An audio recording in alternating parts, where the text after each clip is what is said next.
Hey everyone.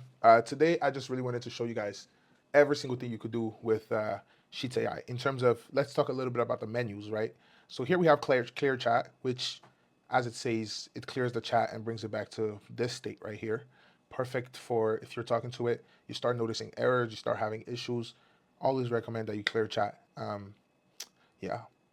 Here we have settings. Depend on whether you're a lifetime user or MRR user, which is a recurring subscription. If you pay a recurring subscription, you probably don't have settings. You have a card icon there. If you do, if you are a lifetime subscribers, you will see settings, and settings is where you can choose different models, different AI models. We have Strico, Open Router, and if you click on Strico or Open Router, you will see this menu right here. So here, the default model is the one that's going to do all sheet operations. I recommend keeping this on 4.0 mini because it has performed the best among everything else.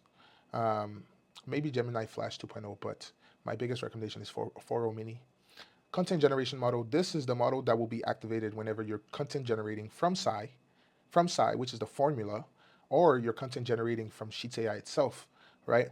Sci would always go with content generation. And the reason why is 99% of the tasks you're going to do with SCI, which is just a formula that calls on AI, it's typically content generation, right? Or some sort of analysis, but it's typically well handled by any content gen model, right? Now, the URL model here, essentially how this works is it's the model whenever your SCI request has a URL in it, right? So let's say you had a whole bunch of links right here.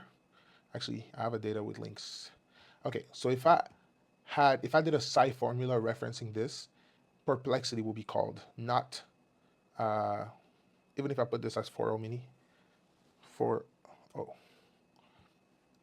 even if I put it at 4.0 mini, perplexity will be called. And the reason why is, once again, because perplexity is better at dealing with links, but you could always change this, right? All you have to do is backspace, and you could change it to Claude if you want to, but I don't recommend it. I recommend perplexity when it comes to anything links. Now, let's move on. So that's the menu. Then here we have the support. Here you could just send me a message, and I would get it in my email, and we'll just continue talking through email there. So obviously here we have the expand button, which should expand any message, right? So this is contents of the message. This is especially good when you're doing analysis because you need to see everything you just talked about, and you could copy this message too if this was something very important to you, right? Now, here we have reach right. You press this, it resends whatever your request was to the AI.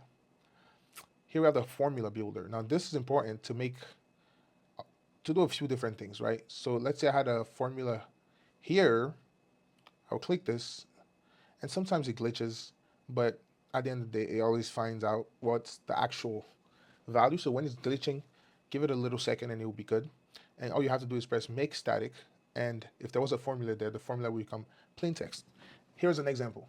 Equal. So if I made this equal sum of 4 and 4.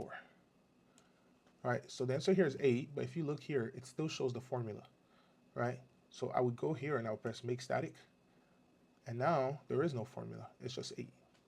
So that's everything. You could also type your SCI request here, like, hey, what's the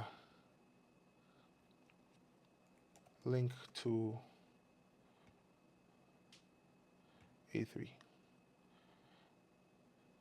And so here it would have created a perfect SCI formula, so you don't have to type it manually. You can just press copy, paste, right? And you're good. So thank you. Or you can insert it in C2, which I believe that's where we started the conversation from. So yeah, we're good.